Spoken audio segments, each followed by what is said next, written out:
What is going on, everyone? How are you doing? I hope you're doing good, because it is good to feel good. And officially, it is the end of 2025 as we know it. And you're thinking to yourself, really? How has this time gone by so quickly? And genuinely, I think it's just become a recurring theme of the last few years. Like, you know, we go into a new year, woo, it's January, and then boom, it's December. Like, that has just become a recurring theme of these last few years in particular. Like, you know, 5 years ago we were dealing with COVID, the world was shut down, and we are more or less back to normality by this point. But yeah, it feels like that was a lifetime ago. Anyway, we're getting sidetracked because what we're here to talk about today is kind of like how I've been in 2025 and, you know, what I've been up to, and, you know, kind of what I've enjoyed throughout this year, and then at a glance kind of looking forward to what I'm going to be doing in 2026. So I guess without further ado, let's crack on. Let's do a little dive through 2025, I guess, and talk about the year that's been. So to kick off January, be honest, I didn't really do much in January, I'm not gonna lie. That could just be the end of the segment here and we move on to February, but there was one thing that did get me through January, and that was watching The Traitors here in the UK. That was Series 3 that aired earlier in January, and I tell you what, I only got into The Traitors, like, you know, halfway during Series 2, and obviously went back and watched everything, and likewise Series 1. But I really enjoyed Series 3 of The Traitors. Just there were so many great iconic moments from the likes of Alexander was my favourite contestant, and I still think he should have won. His backward nursery rhymes during that mission in Claudia's cabin was just iconic. Spurbo, yep, yep, yep. It's just stuck in my head, it is. Some other characters, well, sorry, some other contestants from the show that I really enjoyed were Charlotte, who of course pretended to be Welsh, and then she revealed she wasn't actually from Wales. So that was a nice little play that she did throughout the entire show. The Sisterhood, who were the traitors throughout the series for the most part. You know, you had Mina, you had Linda and Armani. I think Linda for me was like the standout because of just how over dramatic she could be sometimes. But no, I'll tell you what, it provided some really great TV moments throughout the year, and even, you know, some of the best TV moments from that show were all the way back in January, considering we're now in December. But yeah, I love the show, and by extension, I really enjoyed Celebrity Traitors as well. I know we're jumping ahead a bit in the year, but I really enjoyed the Celebrity Traitors, you know, Alan Carr just being the most blatantly obvious traitor, and he still won, but, you know, kudos to him for doing that and all the money that he won for his charity. There were also some really iconic moments such as Celia Imrie, just, you know, the fart in Claudia's cabin, the Banshees mission where she's just shouting into the well and it's like she's been possessed. I loved the kind of bromance that was building between like Joe Marler and a few others, in particular Joe Marler and Joe Wilkinson, and then him and Nick Mohammed. And then there's just some iconic stuff in there. So Traitors and Celebrity Traitors have both been iconic this year. I know we've jumped ahead between January and October, November for that, but January was defined by the Traitors and I really enjoyed it. And at the time of recording, it's Series 4 airing in a few days' time, so bring on Series 4. Then we come on to February, and I did some really cool things in February, such as my mum had her 60th birthday, and as a nice little celebration we went out for this really nice Thai meal. And she was being treated with a nice surprise getaway by my dad to Edinburgh for just the two of them. But what my mum didn't know was the fact that there was going to be some surprises coming her way during her time in Edinburgh. So first of all, my brother and his girlfriend went up to Edinburgh on Friday the 14th, which would have been Valentine's Day, so they made the little surprise journey up to her and obviously surprised the ones that were there. But then my mum was like, oh, I wish Ollie was here. But again, what she didn't know was that I was actually on my way up to Edinburgh after I finished work that day, and sure enough, I entered the restaurant, a surprise completely out of left field, and it honestly is probably one of my most heartwarming moments of the year, just, you know, surprising my mum. And I love that little element of surprise. I even distinctly remember getting an Uber from Edinburgh Waverley just to close by where the restaurant was, and I asked the Uber driver to kind of drop me off just the street before, so just, again, not to ruin that element of surprise. And I was really quite fortunate that my mum and the rest of my family were all sat in like the back of the restaurant, because I thought if they're in the front of the restaurant, then this surprise completely goes out the window. So I'm really glad that worked out. I also got to explore a little bit of Edinburgh. Didn't really get up to much. I just saw a little bit of the city whilst I was there. I also saw, what else did I see in there? We did some bowling, and we also saw the comedian Rod Gilbert doing his set at the Edinburgh Playhouse. What was really nice about that was that I guess it kind of hit a bit close to home, because Rod Gilbert a few years ago had a cancer diagnosis, and I love that the whole crux of his comedy act was that it was a stand-up show, so obviously the crux of it was kind of like talking about his cancer diagnosis through the means of comedy, and it made for a really lovely show, and, you know, quite heartwarming in places as well, and really great to hear that, you know, he is now cancer-free, so that was a really good show. Then for March, I got to do a lot of things with friends in March. That's old friends and new friends. So in March, my friend Ethan had his birthday at the end of the month, and I went down to Chesterfield with a few others to celebrate his birthday. So there was myself, my friend Becca, and then also our friends Kieran and Kim. It felt like a little reunion from like years ago when we all used to go to Summer in the City, and thinking back to that just feels like a lifetime ago, that does. So it was nice to, well, we were based in Chesterfield, but then obviously went up to Sheffield for the day. We played a lot of games. We went to this one place where we played, like, you know, mock-ups of, like, you know, popular game shows. I think I remember that I was doing quite badly in terms of points, but then I managed to make a late comeback, and I think I came second overall during that. And then obviously there was just a lot of great drinks and all sorts, so that was some nice time to spend with them ahead of Ethan's birthday. And then also in March, I then went down to London. I got to go and see some more friends before I did something else in London as well, which was I got to see my old school friend Sinclair, who I know from Q8. I'd not seen him for a few years prior to that, so it was very nice to do a much needed catch up for the two of us. I also got to see my friend Rohan, who I met as part of Remix Rumble in Philadelphia last year. And he was there in London with his fiancée, and what they were talking about was kind of like what they had planned for Remix Rumble throughout the year. They even did a big show in Las Vegas for WrestleMania earlier this year, and I know that obviously WrestleMania is also going to be in Las Vegas next year, so I'm sure they're going to be running it back and, you know, doing all sorts of good stuff. And then to end off my time in London at the end of March, I also got to go see WWE Raw at the O2 Arena. What was crazy to think about that was, if I didn't do the thing that I'm going to talk about in a few months' time, this was going to be the last time that I would have seen John Cena live before he retired, and it felt a bit, I tell you what, even though looking back on it now in retrospect, him turning like heel and becoming a bad guy, sure, the heel turn was great, but the heel run just really under-delivered. It just became really like cliche, and like, you know, I'm sick of you people, and you people have disrespected me and all that, and it didn't hit the same with John Cena. So as much as it was kind of a cool dynamic to begin with and experiment with, it just really didn't deliver. But, you know, he had his in-ring segment with Cody Rhodes ahead of their match at WrestleMania, and I guess the show overall was quite fun in its places. I know there was a dark segment that featured CM Punk. He wrestled Ludwig Kaiser, and as part of that, he also, to end off the show after the camera stopped rolling, he got us all to sing Fat Bottom Girls by Queen, because that's one of his favourite songs, so lovely stuff there, and good to see Punk on that show as well. Then going into the next month, which is of course April, one thing that I really enjoyed in April was going to go to Belgium with my mum. So this was my little belated birthday present for her, and one thing that was crazy to think about was that the two of us had never been on like a trip together by ourselves, so this was nice to finally get to do this with my mum. So we made a lovely time in there. So we went to Bruges.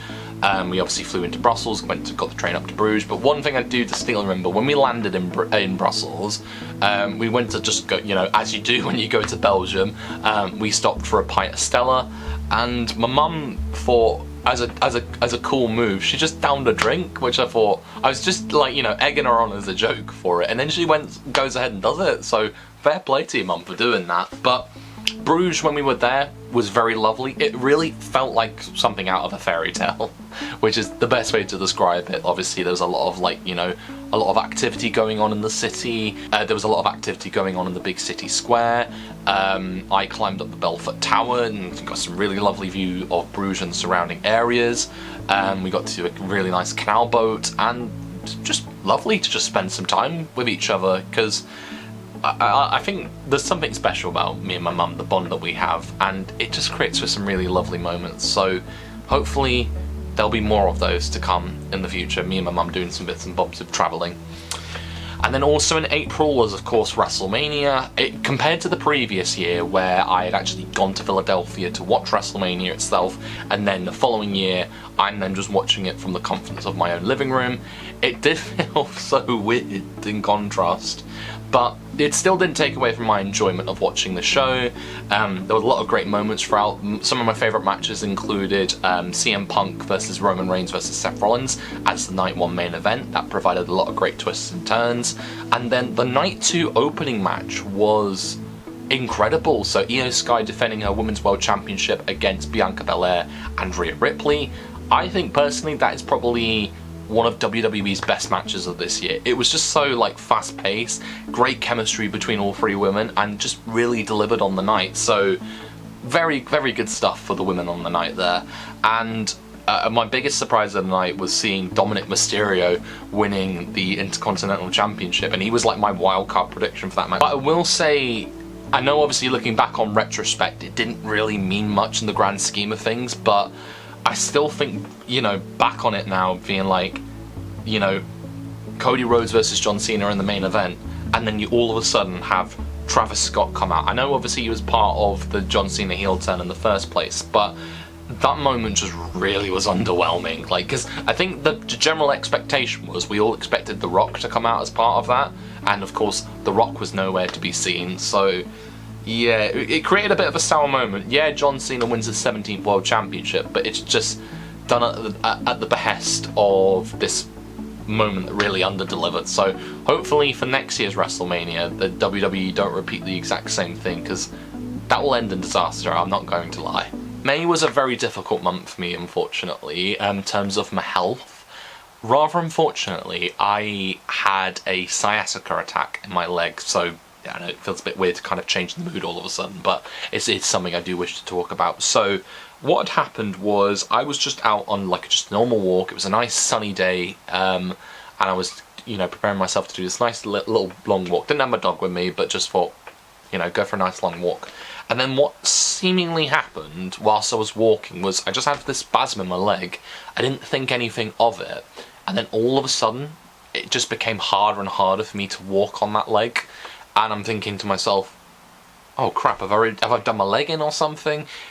So yeah, so I'm trying to then walk back home, and I can barely put weight on my leg enough as it is.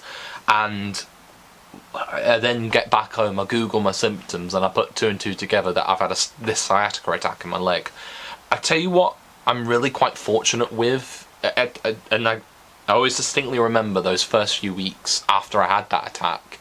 It was just such a chore to like walk on both legs, so I remember just like having to hop in places and, you know, just kind of like having to manage my walking ability, but I'm really quite fortunate to myself that I managed to rehabilitate my leg. I didn't have to go in for treatment or anything or any surgery, so I did well on that. So I'm really quite glad that I can now walk, you know, relatively pain-free. I still have the odd few bits where it's just like might kind of be a bit tense on the leg, but I can walk on this leg now pain-free, so I'm really glad I managed to get through that. I thought to myself that that was going to put a bit of a damper on obviously all the activities that I would do later in the year, so let's go talk about those now. Then we come to June, and June was another travel month. This time me and my family went on a Jet2 flight to Dubrovnik in Croatia, because nothing beats a Jet2 holiday, as we all found out throughout the year. I love how, like, you know, that voiceover has just become a meme.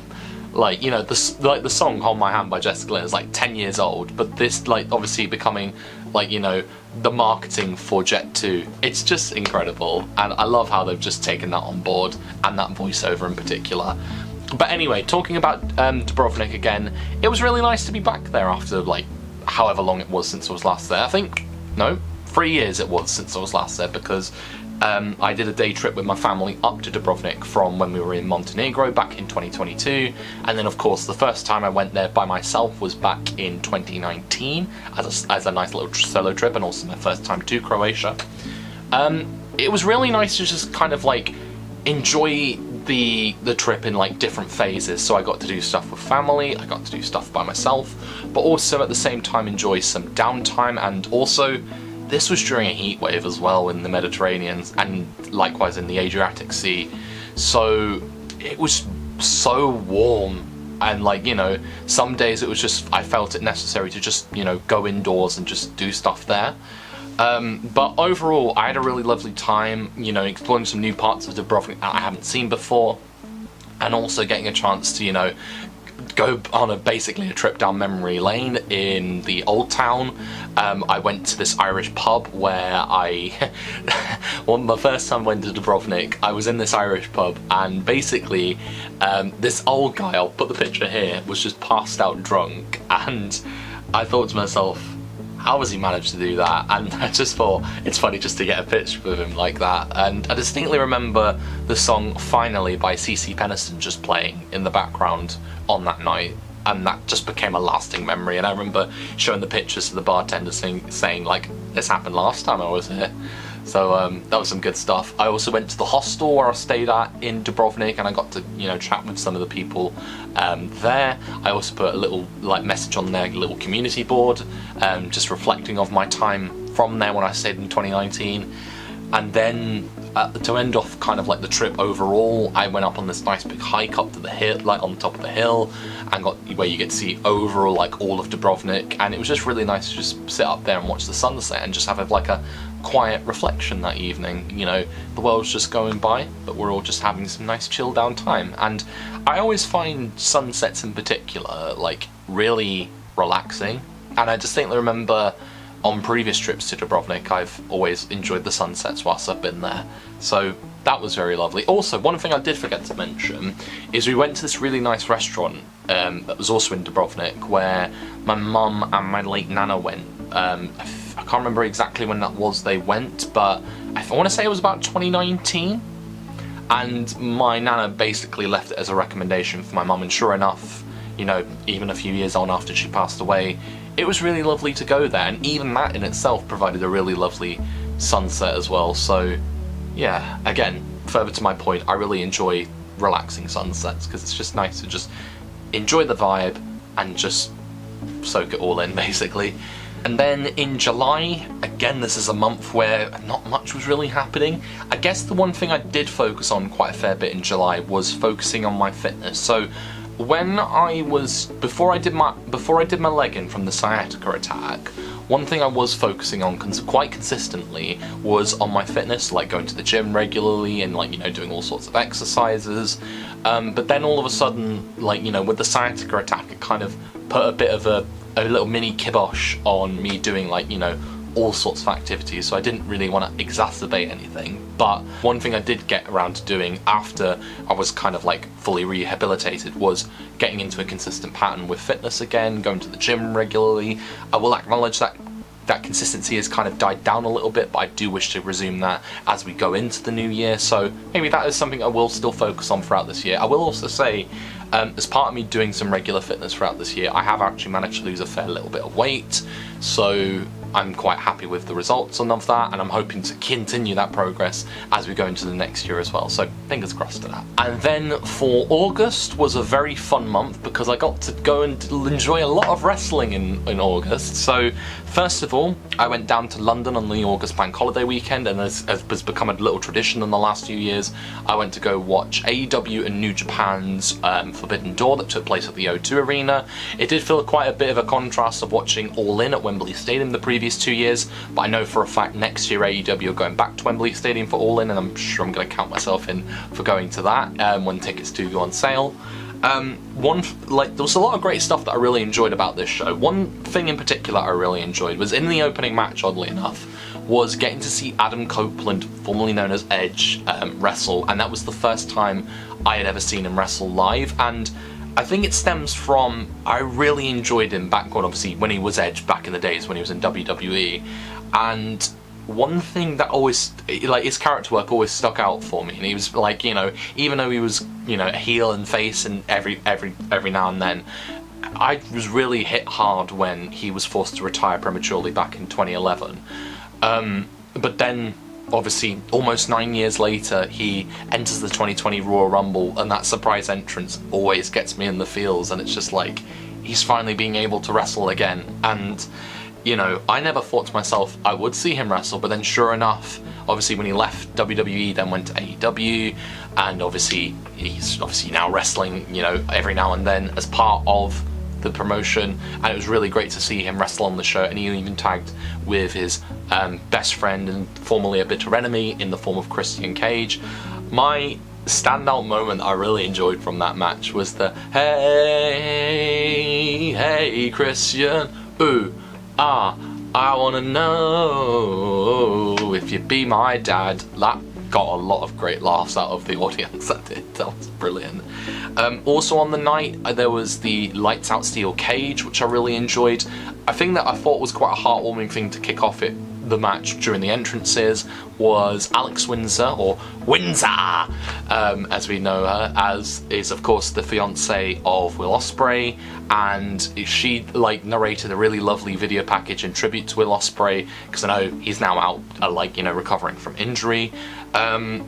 She delivered a really lovely video package, and also what was also quite heartwarming was seeing Will Ospreay then climbing the cage, and, like, you know, as part of his entrance, you know, during that segment where everyone's chatting, Ospreay, Ospreay, that was lovely as well. And the match itself was just like all sorts of carnage. There was one moment that sticks out for me in particular where you've got Gabe Kidd and Darby Allin on like the top of the cage, and there's tables at the side, and it's just one of those please don't die moments, and sure enough they go through the tables, and that was lovely stuff.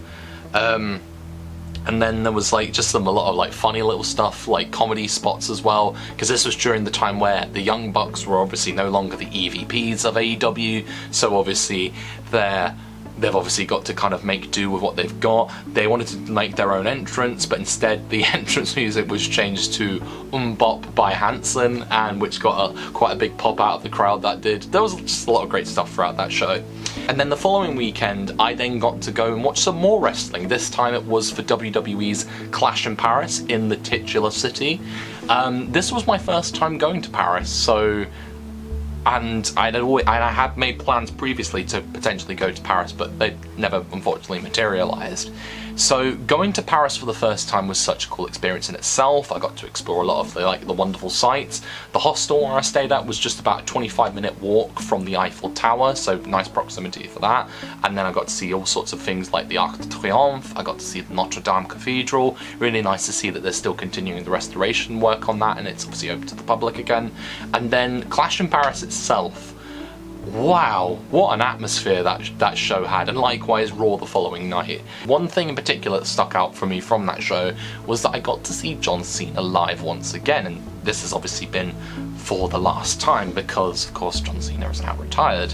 But I'm really content with this, that I finally got to see John Cena live one last time. In fact, I said to myself when I saw him live in London earlier in the year, I was like, you know, I'm chuffed that I've got to see him one last time. But then when they announced he was facing Logan Paul for Clash in Paris, I was like, oh, brilliant, I get to see him twice before he retires. So, oh, that was brilliant. And also getting to sing along to his entrance as part of that, and the crowd just going like, you know, absolutely bananas for him. That was lovely. And just like everyone, like the jubilation, and just love John Cena. I'm glad he's retired now, but I'm content with, you know, that match he had in Paris against Logan Paul being like my lasting memory of seeing him live, because it was brilliant. And then going into September, so I was still in Paris at the beginning of the month, so of course I went to Raw the following night.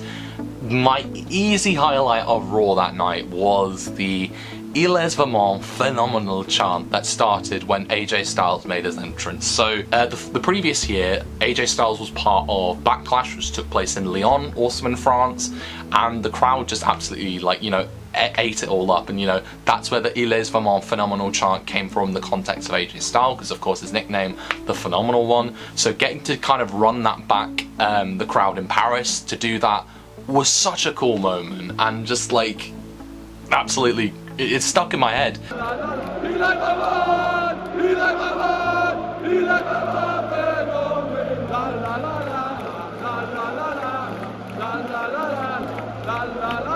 It's a great song, and it's just there in my head. And then later in September, I got to go to Manchester with my mum. We got to attend a concert. Beforehand, I also got to see a very old friend of mine. Her name's Becky. Now, I don't know if you guys remember from when we used to hang out back in the day, but, you know, we're still good friends even after all these years, although, ironically, we had not seen each other in close to 8 years prior to this, so our little meeting was just a much needed catch up. And Becky, if you're watching this, it was just really lovely to see you again, and hopefully we can get some more, like, you know, more meetings like this, because it's just lovely stuff, all great and all lovely. And then also it was nice to, with my mum, continue an annual tradition of going to a concert with one another. So in the last few years we've done Coldplay in back-to-back years, for 2022 and 2023. 2024 we got to go see The Killers, and this time around we got to go see One Republic. And I've loved One Republic for many years. I think their back catalogue of music is just, it's something that, like, you know, it transcends decades. It's like, you know, I remember distinctly, like, hearing their first few bits of music when they were, you know, making their moves around 2007, and then of course, just as the years have gone on, they've just continued to release out some great music. So it was lovely to see them live, and quite a few songs kind of caught my mind. In particular, the song Love Runs Out, which was the theme song for WrestleMania 35, which was the first WrestleMania that I attended back in 2019. Also, the song I Lived really got me in the emotions it did, because it's just a lovely song, and there was a really heartwarming, like, video that was played before that song, and it was like fans of One Republic saying how thankful they are for the music that they've released throughout the years, and it got me crying, it did, and it was lovely. And just all around great energy from the band itself. Ryan Tedder, the lead vocalist, such a lovely guy. But yeah, One Republic, great shout, and I probably would love to go see them again at some point. And then of course we come to October, and I am gonna biasly say that this provided one of my big highlights of 2025, and this was of course my trip that I went on to Jordan in the Middle East. I think this trip came about for a few reasons. First of all, there was someone I met on my travels a few years ago who had been to Jordan earlier this year, and I said to them, is it, you know, generally speaking, is it safe to travel? And they said yes, and that's where I kind of like started, you know, throwing around my ideas of going to Jordan. And then also, I felt a little bit of nostalgia for going to the Middle East, because if you guys know my backstory, I used to live out in Kuwait. In fact, this year is 15 years since I moved out here, and I actually started my YouTube channel when I was living out there, so that feels like a lifetime ago, that does. So that was a nice little quinky dink, 15 years since I moved out to the Middle East, and it was nice to go to a Middle Eastern country and just have a wonderful time. The trip itself, just incredible, and if you've never been to Jordan before, I'd happily recommend you do so.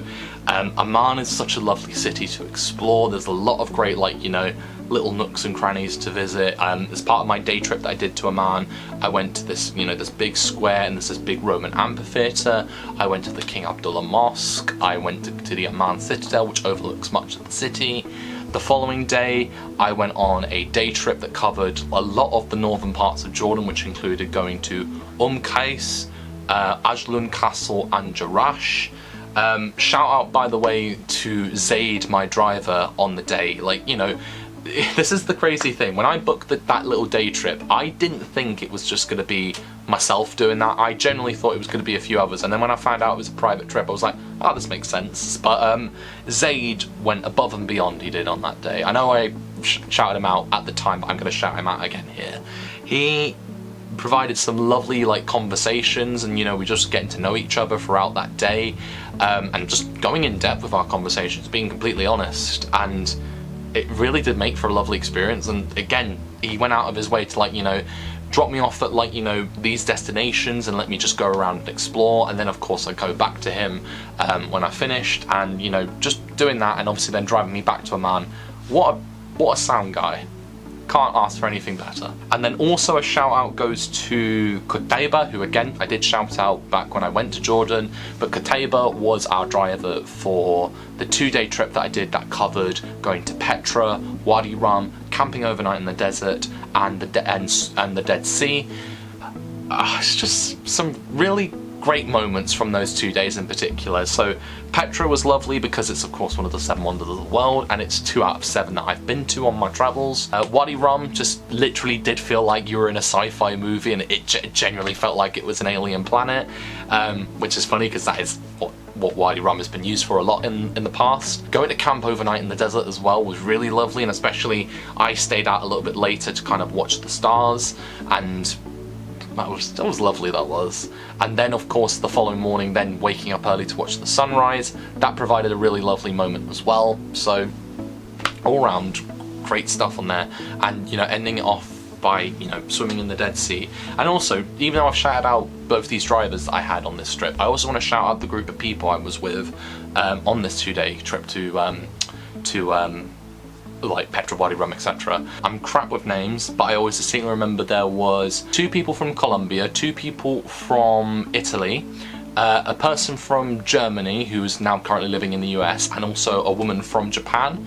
So all of you who were part of this trip just made it all sorts of special. It was really nice to just interact with each other, and, you know, we get up to all sorts of activities on this trip. It was wonderful, and definitely would like to, you know, do more of these kind of little trips. And I think that's the thing that I love about these, you know, these big excursions that I do when I'm on my travels, is just getting to meet people from like all corners of the globe, and just, you know, just even little bits of small talk. It's just lovely, and just getting to know people and what they do and what they've done on their travels, and like what they would like to do on travels in the future. It's all sorts of lovely. And then the following month, of course, was November, and one thing that I really enjoyed about that month was not only did we have my birthday, which is obviously the personal highlight of the month, and I'm now 29, 30 next year, but no, one thing I really enjoyed in November in particular was getting to go down to Gromont to experience the North Yorkshire Moors Railway, and also get to take a ride along the Flying Scotsman. Now,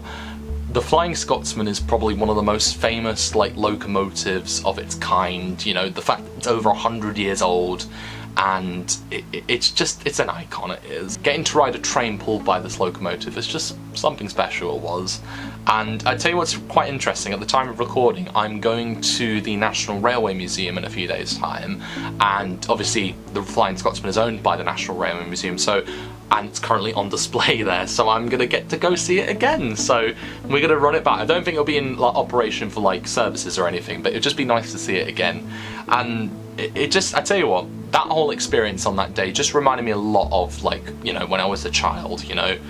I used to love all things to do with like trains, locomotives, model railways when I was younger, and it was just really nice to experience it all again. And I feel like, you know, I might have just kind of rediscovered, like, you know, one of my big hobbies when I was younger. So I might just make it a point of, throughout 2026, if I get the time, then I might just, you know, spend some time, you know, enjoying, like, you know, heritage railways and all sorts, because even though obviously steam operations are no longer kind of like, you know, public anymore, I guess it's now kind of like these heritage railways that you'll find up and down the country that, you know, provide a lot of great nostalgia and just these lovely little experiences. So big up the Flying Scotsman, and big up the North Yorkshire Moors Railway. So I'll probably definitely find myself down there again at some point, and a few other railways for that matter.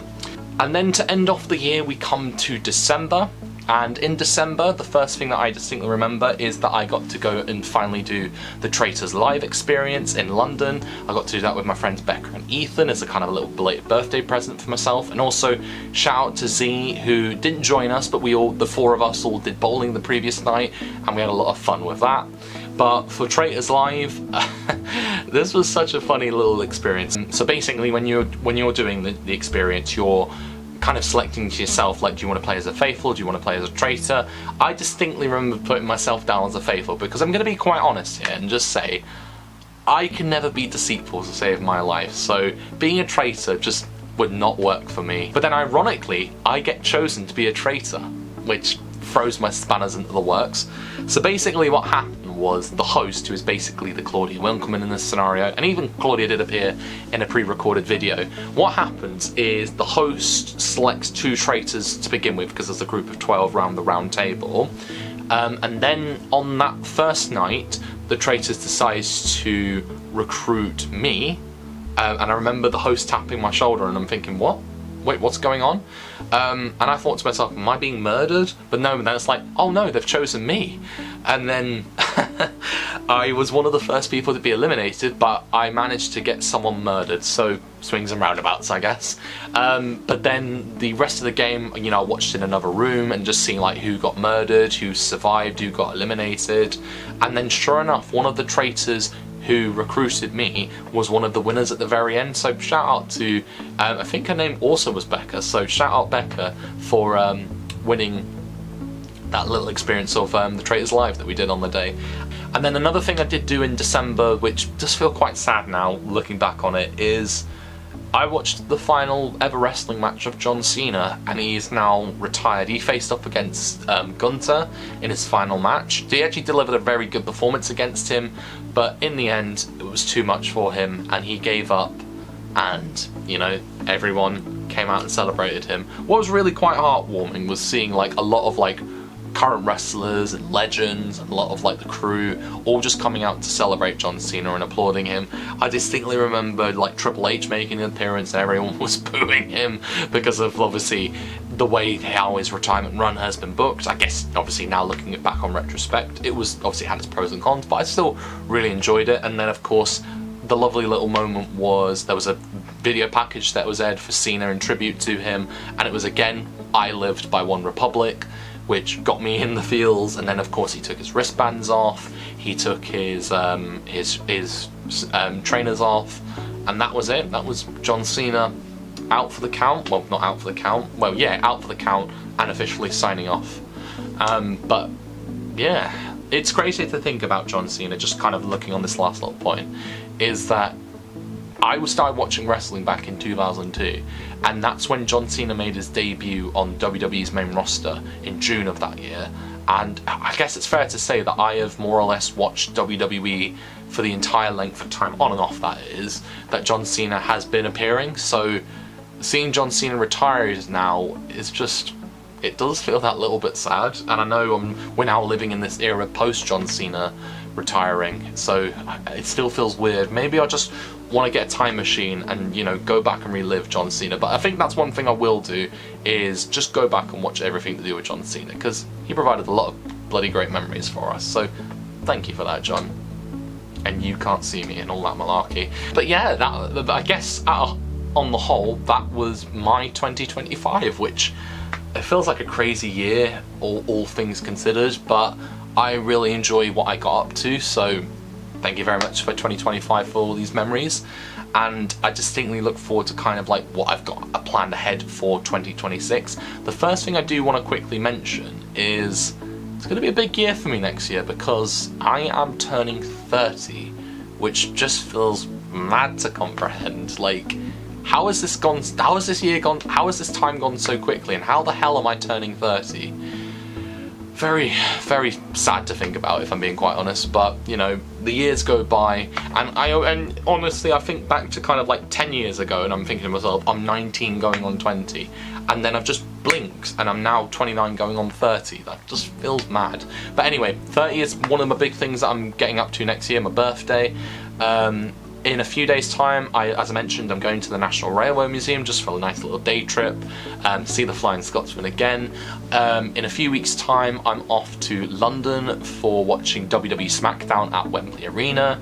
I've got some time aside for April where I've not actually booked anything yet, but I plan on doing some travelling. I do need to get my passport renewed, actually. It's convenient that I've got it right there, because it's coming up for expiring next year, and I distinctly remember it was around 10 years ago when I was going through the process of getting that renewed, so time goes by so quickly, doesn't it? So yeah, so this is coming up for expiring, but looking back through this passport, there's a lot of like, you know, stamps from places I've been to, so at least I can hold on to this for the memories. So I'm gonna need to get that sorted out in due course. And then one thing that I am particularly looking forward to next year is me and a few friends are going to see Pitbull in concert at Hyde Park. And you know what? You love him or you hate him, but Pitbull has provided so much great music and so much, like, you know, motivational quotes or anything. He's basically a motivational speaker if you really think about it, and there's a whole bunch of us going to see him at Hyde Park in July. I think what I'm going to try and commit to is, you know, I've got my suit, I just need a bald cap, and then we can just go and enjoy Pitbull in style. I think that's just going to create such a great vibe, and I really look forward to that. But I know obviously there'll be more stuff happening as 2026 progresses, but for the most part, I'm really looking forward to like how next year like plays out, and I'm sure it's going to be absolutely incredible. But on that note, I will leave you here and sign off for 2025. I'll see you guys in 2026. Have a happy new year, and as per usual, I will leave you with some advice, and that is always to enjoy yourself, stay safe, and make the most of every opportunity that comes your way. Thank you for watching, and peace.